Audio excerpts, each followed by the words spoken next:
It's freaking Star Wars, baby! This is your gratuitous warning that there will be spoilers for the Star Wars Ahsoka Tano series, Episode 5, titled Shadow Warrior, beyond this point.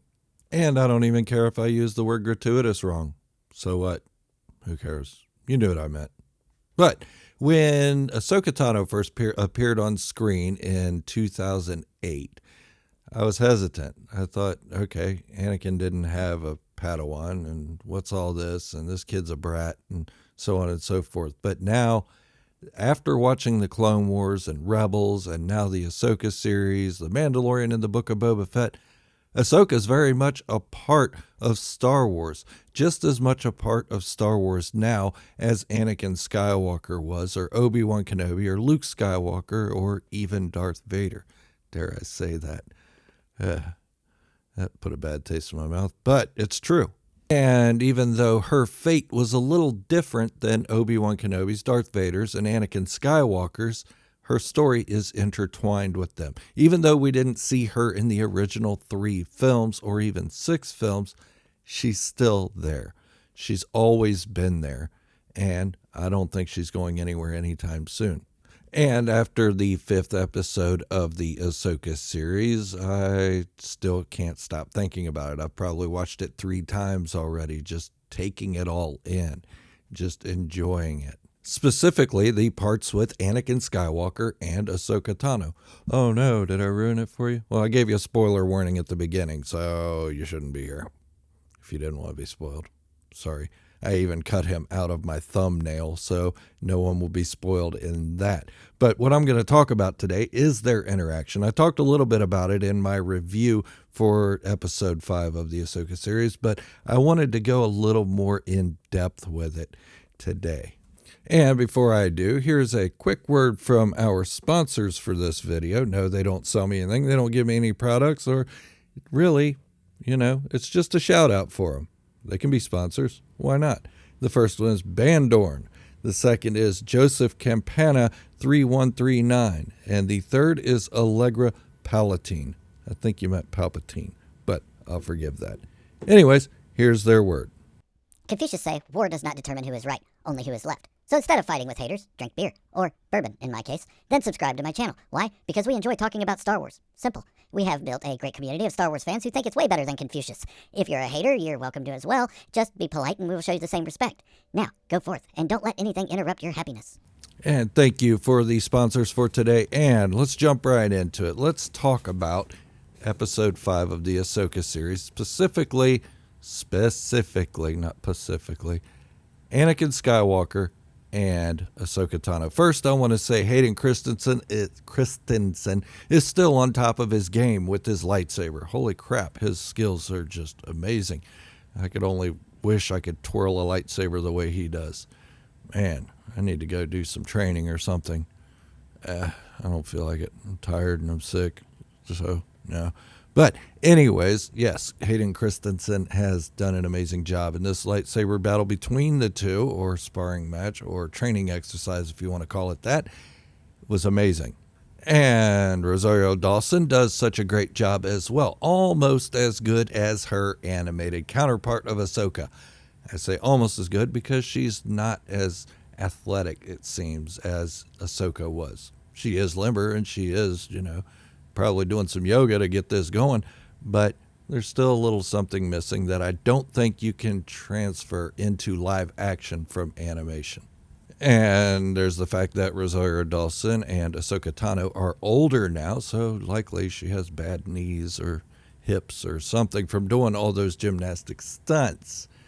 Yeah, I said it. There's a reason why Olympic gymnasts are between 12 and 14 years old, not 45. But that could also be due to the physiology of the people doing gymnastics. But I will say this, I am nowhere near as limber as I was when I was in my teens to 20s learning martial arts. Yeah, I can't do some of the kicks I used to do back then, hardly any of them really, because I'm old and I don't want to throw my hip out. But anyways, back to the Ahsoka series. Now, there are a lot of questions that people have with this partial afterlife force vision world between worlds thing that Ahsoka Tano is going through. They're asking how she got transported to the world between worlds. We've never seen another Jedi have that happen to them. And some are saying it's a vision, and some are saying it's a visit from a force ghost in her head and all this stuff. But does it really matter? Does it really matter which one of those it is? We see her in the world between worlds. Does it matter if that's in her head or if it's just a vision or something like that? No, it doesn't matter, because the lesson is still learned. And that lesson is, Ahsoka, you better straighten your crap up or you're going to end up like me. Life or death was a synonym for good versus evil. And if Ahsoka had continued down the path she was on, she would have drowned in that ocean, because darkness would have overcome her and she wouldn't have been able to break free. Anakin Skywalker's basically telling her, please don't become like me. Don't let your choices ruin your destiny. You are destined for so much more. And when she brought up the fact that he was Darth Vader at one time, he said, really, we're going to go into that? And kind of brushed it off, because Anakin Skywalker is not Darth Vader. Darth Vader was another persona. Let's say he had multiple personality disorder, and that was one of the personalities that he had to get rid of. And through treatment and therapy, he was able to do that. So, yeah. So ultimately, Ahsoka Tano chose life, or the light side, making her turn into what we saw at the end of the episode with her all in white. No, I don't want to call her Ahsoka the White. I've been refusing to do that for a while because it's too much like Lord of the Rings. I know some of it's based off of Lord of the Rings and even biblical stories and stuff like that, but it doesn't have to be exact wording. We don't have to use the exact wording that she's Ahsoka the White, not Ahsoka the Gray. Nah, she's not resurrected. She's just survived a traumatic experience. And like with any of us, when we survive a traumatic experience of life or death, we come out changed.